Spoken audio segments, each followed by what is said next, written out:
Susmak, haykırmaktır bazen. Sessiz çığlıklardır içindeki fırtınanın sesi. Öyle bir fırtına ki seni allak bullak eden. Öyle bir fırtına ki seni yok eden. Kelimelerin tükenmiştir.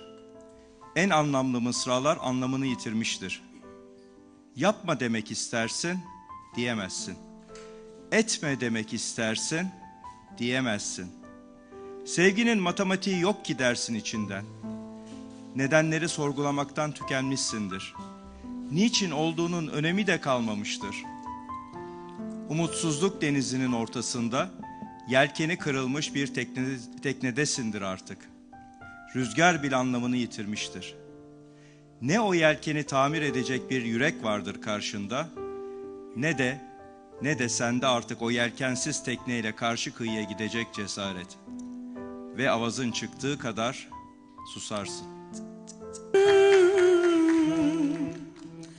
Gitme, ağlayırım, sızlayırım, sana gitme,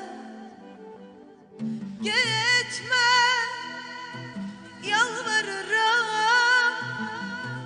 sızlayırım, sana gitme,